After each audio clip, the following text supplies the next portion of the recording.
ಶುಕ್ರವಾರ ಬೆಳಗ್ಗೆನೇ 4:15ಗೆ ರೆಡಿಯಾಗಿ ದೇವ್ರ ದರ್ಶನ ಮಾಡೋಣ ಅಂತ ಹೋದ್ವಿ. ಅಷ್ಟು ರಶ್ ಇರಲಿಲ್ಲ, ಜನಗಳು ಯಾರೂ ಇರಲಿಲ್ಲ. ಫಸ್ಟು ದೇವ್ರ ದರ್ಶನ ಮುಗಿಸ್ಕೊಂಡ್ವಿ. ಅದಾದಮೇಲೆ ನನ್ನ ಮಗ ಅಚ್ಚೆ ಹಾಕ್ಸ್ಕೊತೀನಿ ಅಂದ್ಬಿಟ್ಟು ಒಂದು ಕೈಗೆ ಶಿವ, ಇನ್ನೊಂದು ಕೈಗೆ ರಾಯರ ಫೋಟೋನ ಹಾಕಿಸ್ಕೊಂಡ. ಅವನಿಗೆ ತುಂಬ ಖುಷಿ ಆಯಿತು ಹಾಕಿಸ್ಕೊಂಡೆ ಅಂತ. ಅದಾದಮೇಲೆ ನೆಕ್ಸ್ಟು ನಾವು ಅಲ್ಲಿ 5 ಪ್ಲೇಸ್ಗಳಿದೆ, ಹೋಗಿ ಬರೋಣ ಅಂತ ಹೋದ್ವಿ. ನಾವು ಫಸ್ಟ್ ಹೋಗಿದ್ದು ಆಂಜನೇಯ ಸ್ವಾಮಿ ದೇವಸ್ಥಾನ. ಒಳಗಡೆ ಹೋದ್ವಿ, ವ್ಯಾನಲ್ಲಿ ಹೋದ್ವಿ. ಆಟೋದಲ್ಲಿ ಸ್ವಲ್ಪ ರೋಡ್ ಕರೆಕ್ಟಾಗಿರಲ್ಲ ಅಂದ್ಬಿಟ್ಟು ವ್ಯಾನಲ್ಲಿ ಹೋದ್ವಿ ಈ ಸಲ. ಒಳಗಡೆ ಹೋಗಿ ದರ್ಶನ ಮಾಡ್ಕೊಂಡು ಬಂದ್ವಿ. ದೇವ್ರ ದರ್ಶನ ಚೆನ್ನಾಗೇ ಆಯಿತು, ನೆಮ್ಮದಿಯಾಗಿ ಆಯಿತು. ಒಳಗಡೆ ಹೋಗಿ ಬಂದ್ವಿ. ರಾಯರ ಮಠಕ್ಕೆ ಬಂದಾಗ ಈ 5 ಪ್ಲೇಸ್ ವಿಸಿಟ್ ಮಾಡಿಲ್ಲ ಅಂದರೆ ನಮಗೆ ಏನೂ ಪ್ರಯೋಜನ ಅನ್ನೋದಿರಲ್ಲ. ಪ್ರತಿಯೊಂದು ದೇವಾಲಯವು ಒಂದೊಂದು ಕಥೆನ ಹೇಳುತ್ತೆ.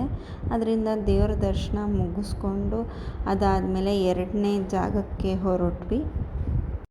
ಒಂದು ವ್ಯಾನಲ್ಲಿ ಒಬ್ರಿಗೆ 150 ಹಾಗೆ ತೊಗೊಂಡಿದ್ದು. ಅದಾದಮೇಲೆ 2ನೇ ಪ್ಲೇಸಿಗೆ ಹೋದ್ವಿ. ಇದು ಬಂದು ಪಂಚಮುಖಿ ಆಂಜನೇಯ ದೇವಸ್ಥಾನ ಅಂತ. ಹೊರಗಡೆ ಎಲ್ಲ ಪೂಜೆ ಸಾಮಾನು ಮಾರ್ತಾಯಿದ್ರು. ಪೂಜೆ ಸಾಮಾನು ತೊಗೊಳಕ್ಕೆ ಹೋಗಲಿಲ್ಲ, ಹಾಗೆ ಒಳಗಡೆ ಮೆಟ್ಲು ಹತ್ಕೊಂಡು ಹೋದ್ವಿ. ಇಲ್ಲಿ ಆಂಜನೇಯ ಸ್ವಾಮಿಯ ಪಾದನ ನೋಡಿದೆ. ಇದು ಅವ್ರದ್ದು ಪಾದನ ಪೂಜೆ ಮಾಡಿ ಎಲ್ಲ ವಿಳೆದಲ್ಲೆಲ್ಲ ಹಾಕಿಟ್ಟಿದ್ರು. ಅದಾದಮೇಲೆ ಒಳಗಡೆ ಹೋದೆ. ಒಳಗಡೆ ವಿಡಿಯೋ ಮಾಡೋಕ್ಕೆ ಬಿಟ್ಟಿಲ್ಲ ಅಷ್ಟು. ಅದರಿಂದ ಅದಾದಮೇಲೆ ಒಳಗಡೆ ಹೋಗಿ ಅಲ್ಲೇ 3ನೇದಾಗಿ ಲಕ್ಷ್ಮೀ ದೇವಸ್ಥಾನನ ಹೋದ್ವಿ. ಅವರು ಅಲ್ಲಿನ ಗ್ರಾಮ ದೇವತೆ ಅಂತೆ, ಅವರನ್ನು ಎರ್ಗ್ಲಮ್ಮ ಅಂತ ಕರೀತಾರೆ ಅಂತ ಹೇಳಿದ್ರು. ಅದಾದಮೇಲೆ ಸ್ವಲ್ಪ ತುಂಬ ಬಿಸಿಲಿತ್ತು, ಒಳಗಡೆ ಹೋದ್ವಿ. ಇಲ್ಲೂ ದರ್ಶನ ತುಂಬಾ ಚೆನ್ನಾಗಾಯಿತು. ಈ ಲಕ್ಷ್ಮೀ ತಾಯಿನ ಏನೇ ಕೇಳಿಕೊಂಡ್ರು ಅದು ನಿಜ ಆಗುತ್ತೆ ಅಂತ ಹೇಳಿದ್ರು. ಅದಾದಮೇಲೆ ದರ್ಶನವೂ ತುಂಬ ಚೆನ್ನಾಗಾಯಿತು.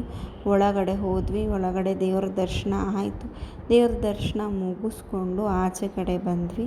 ಆಚೆ ಕಡೆ ಬಂದಾದಮೇಲೆ ನಾವು ಹೊರಟ್ವಿ. ಹಾಗೆ ತುಂಬ ಜನ ಕಡಿಮೆನೂ ಕೂಡ ಇದ್ದರು. ಅದಾದಮೇಲೆ ಒಂದೊಂದು ಬಂಡೆಕಲ್ಲು ಕೂಡ ಚೆನ್ನಾಗಿತ್ತು.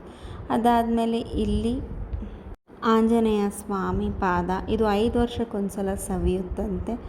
ಅದಾದಮೇಲೆ ಅಲ್ಲಿ ದರ್ಶನ ಮುಗಿಸ್ಕೊಂಡು ಹಿಂದೆ ಹಾಗೆ ಬಂದ್ವಿ ಸುತ್ತು. ಅಲ್ಲಿ ಕಾಯಿನ್ ಅಂಟಿಸ್ತಾಯಿದ್ರು. ನಾವು ಮನಸ್ಸಲ್ಲಿ ಅಂದ್ಕೊಂಡಿದ್ದನ್ನು ಕೇಳಿಕೊಂಡ್ರೆ ಅದು ನಿಜ ಆಗುತ್ತಂತೆ, ಕೆಳಗಡೆ ಬಿದ್ದರೆ ಆಗಲ್ಲ ಅಂದರು. ಅದಾದಮೇಲೆ ಆಚೆ ಮುಗಿಸ್ಕೊಂಡು ನೆಕ್ಸ್ಟ್ ನಾವು ಬಂದಿದ್ದೆ ರಾಯರ ಮನೆಗೆ, ಅಪ್ಪಣ್ಣ ಅವರ ಮನೆಗೆ. ಅಪ್ಪಣ್ಣ ಅವರು ರಾಯರ ಶಿಷ್ಯರಂತೆ. ರಾಯರು ಇಲ್ಲಿ ವಿಶ್ರಾಂತಿ ತೊಗೋತಾ ಇದ್ರಂತೆ. ಹಾಗೆ ರಾಯರದ್ದು ಫೋಟೋ ಆಗಿರ್ಬೋದು ಎಲ್ಲನೂ ನೀಟಾಗಿ ಮೇಂಟೈನ್ ಮಾಡಿದರು, ಚೆನ್ನಾಗಿತ್ತು. ಅದೆಲ್ಲ ನೋಡಿದ್ದು ನಮಗೊಂಥರ ಖುಷಿ ಅನ್ನೋದಾಯಿತು. ಇಲ್ಲಿ ಬಂದಾಗಲೂ ಮನಸ್ಸಿಗೆ ಒಂಥರ ಸಮಾಧಾನ ಆಯಿತು. ಆಗಿನ ಕಾಲದಲ್ಲಿ ರಾಯರು ಈ ಮನೇಲಿ ಇದ್ದಿದ್ದು, ವಿಶ್ರಾಂತಿ ತಗೊಳ್ಳೋದು ಎಲ್ಲ ನೋಡ್ಕೊಂಡ್ವಿ. ಅದೆಲ್ಲ ನೋಡ್ಕೊಂಡಾದಮೇಲೆ ಆಚೆಗೆ ಬಂದ್ವಿ. ಈ ಥರ ಒಂದು ಜಾಗಕ್ಕೆ ಹೋದಾಗ ನಮ್ಮ ಮನಸ್ಸಿಗೂ ಒಂಥರ ಸಮಾಧಾನ ಅನ್ನೋದಾಗುತ್ತೆ.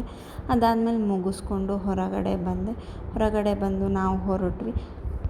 ಇದು ರಾಯರ ಹಳೆಯ ಬೃಂದಾವನ ಅಂತೆ. ರಾಯರು ಯೂಸ್ ಮಾಡ್ತಿರೋ ಒಳಕಲ್ಲಾಗಿರ್ಬೋದು, ನದಿ ಇರ್ಬೋದು. ರಾಯರು ಬೆಳಗಿನ ಜಾವದಲ್ಲಿ ಇಲ್ಲಿ ಬರ್ತಾರಂತೆ ಸ್ನಾನ ಮಾಡೋಕ್ಕೆ. ಇನ್ನೂ ಶುಕ್ರವಾರ ಆಗಿರೋದ್ರಿಂದ ತೊಪ್ಪೆ ಹಾಕಿ ಸಾರಿಸಿ ರಂಗೋಲಿ ಹಾಕಿದರು. ಇಲ್ಲಿ ಇವರು ರಾಯರ ಬಗ್ಗೆ ತಿಳಿಸ್ಕೊಡ್ತಾರೆ. ಅದನ್ನು ನೋಡಿ ಮೈ ಜುಮ್ ಅನ್ನಂಗಾಯಿತು ನನಗೊಂದು ಸೆಕೆಂಡ್ಗೆ.